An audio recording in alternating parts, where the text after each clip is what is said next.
सच जरा सा घटे या बढ़े तो सच सच न रहे, मगर झूठ की तो कोई इंतहा नहीं, लाख चेहरे बदल के आ जाते हैं ये, मगर आईना यानी ये सर्वे कम वक्त झूठ बोलता है। मैं विनम्रता से पूछता हूं, किसी दूसरे धर्म में बताइए कि उस धर्म को न मानने वाले व्यक्ति ने उस धर्म के भगवान के लिए यह शब्द बोला हो, और वो भी साइंटिफिक किताब में बोला।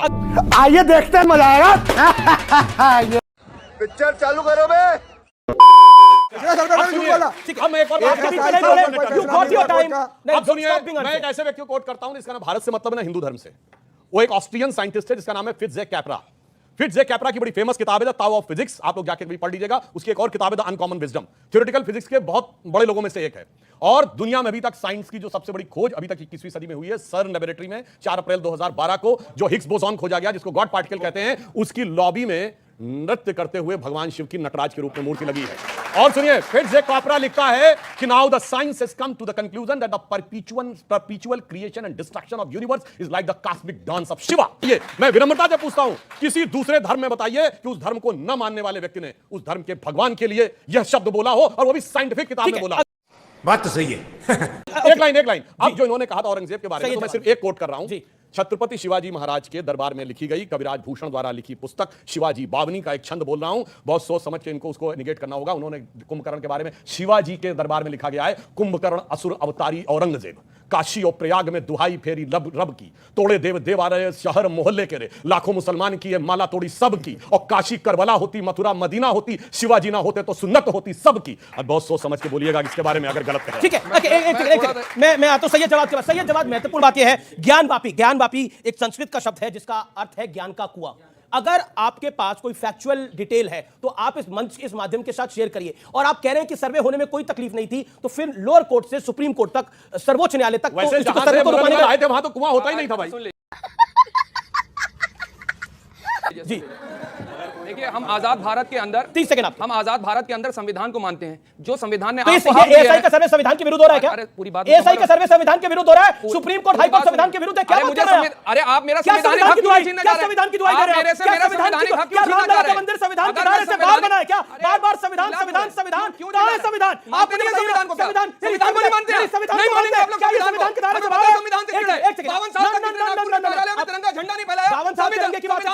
विरोध है सुप्रीम कोर्ट संविधान के दायरे से बाहर है क्या? जानता हूं, संविधान से चिढ़ हो सकती है। अगर अगर किसी के सुप्रीम कोर्ट संविधान के दायरे से बाहर है क्या? अपनी लड़ाई लड़ रहा है तो क्या आपत्ति है आपको? सुप्रीम कोर्ट संविधान के दायरे से बाहर है क्या? सुप्रीम कोर्ट से हम लड़ रहे हैं, हम हाई कोर्ट सुप्रीम कोर्ट संविधान के क्योंकि हम दायरे से देश बाहर के संविधान के ऊपर यकीन एक करते सेकंड, हैं, और जो लोग नहीं करते हैं सर्वोच्च हम न्यायालय भारत के में संविधान को मानते हैं, तो भारत में कौन संविधान नहीं मानता? एक सेकंड, भारत में कोई रिलीजियस कानून नहीं है, भारत में सब संविधान को मानते हैं। मैं मानता हूं, आप मानते हैं? एक सेकंड, रामलला का मंदिर संविधान के दायरे से बाहर बना है क्या? सुप्रीम कोर्ट के आदेश पे बना है। एएसआई का सर्वे संविधान के दायरे से बाहर हो रहा है क्या? सुप्रीम कोर्ट के आदेश के बाद हो रहा है, हाई कोर्ट के आदेश के बाद हो रहा है। फिर संविधान की माला जब कर, माला तब जपते हैं। सच कड़वा है। हाँ बताइए, हाँ कड़वा से बताइए। भारतीय जनता पार्टी उस वक्त इख्तियार में थी और एफिडेविट लगाकर कल्याण सिंह ने कहा था स्ट्रक्चर को हाथ नहीं लगाया जाए। माना था किसी ने सुप्रीम कोर्ट को उस वक्त? अरे बाप रे, ये तो धोती खोल रहा है। कर दी गई मस्जिद, और जजमेंट के अंदर माना गया कि मस्जिद ढहाना एक क्रिमिनल ऑफेंस था। कितने लोगों को आपने सजा दी आज तक? यहां पर आकर के सुप्रीम कोर्ट की दुआएं देंगे आप संविधान को नहीं के साथ सुप्रीम कोर्ट का नाम लेते हैं ये लोग। 30 सेकंड, लास्ट 30 सेकंड। बिल्कुल, कल्याण सिंह जी ने उसको ओन किया था और उसके लिए सजा भी सही थी। वो एक दिन के लिए जेल भी गए थे, मगर उसके बाद कांग्रेस के प्रधानमंत्री के रूप में नरसिम्हा राव ने और मुख्यमंत्री के रूप में मुलायम सिंह ने कहा था तथा कथित बाबरी मस्जिद हम दोबारा तामील करेंगे। सेकुलर देश में कोई मस्जिद तामील कर सकता है? वो भी सरकार है। दूसरी बात, इस्लाम के एक मिनट सर, आपके बीच में कोई नहीं बोला। 30 सेकंड नैतिकता 30 सेकंड में अभी एक्सपोज कर दूंगा। 30 सेकंड में नैतिकता। अरे मस्जिद के लिए भी जमीन दी गई थी 5 एकड़।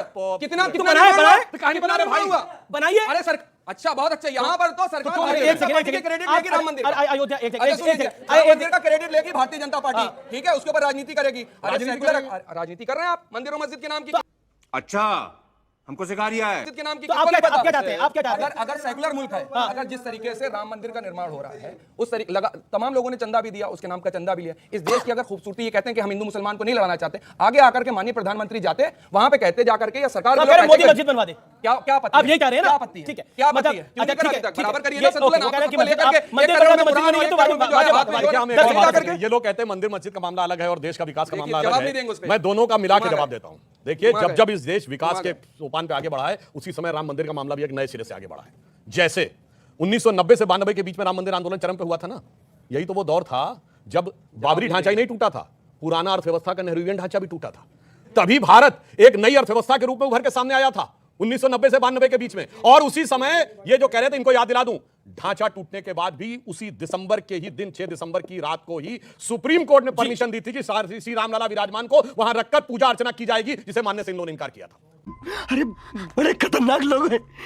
अब आगे की आपको बात बताता हूं। उसके बाद अगला बड़ा अंतर आया सर्वे, जिससे डर रहे हैं, वो 2003 में आया सर्वे। और चेक करिए, अब सुनिए तो 2003 जबरदस्ती क्या अपराध है? उसके खिलाफ गए थे लोग, कोर्ट में गए थे। कोर्ट में जाना हमारा संवैधानिक हक है भाई बताता हूं, कोर्ट में जाना हमारा संवैधानिक हक है। आपने तो संविधान का हक दिया है। तो हमने थोड़ी कहा, हमने कहा विरोध में थे, अपनी बात करो, काहे परेशान कर रहे हो? हमने सिर्फ ये कहा ना विरोध में थे।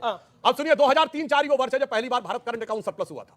2003-04 में हम पहली बार एक क्वार्टर के लिए चाइना को पीछे छोड़े थे। अब देखिए जब दोबारा सर्वे होने का आया, जाके चेक करिए, चाइना की ग्रोथ रेट नीचे और भारत की ग्रोथ रेट ऊपर जा रही है। कब? काशी विश्वनाथ के सर्वे में। अरे भैया समझ ही नहीं पा रहे हो, क्योंकि सुनिए भावनाएं नहीं है, वो मंदिर कोई इमारत नहीं है और तारीख कोई तारीख नहीं है, ये भगवान है। तात राम नहीं नर भूपाला, भुवनेश्वर काला कर काला।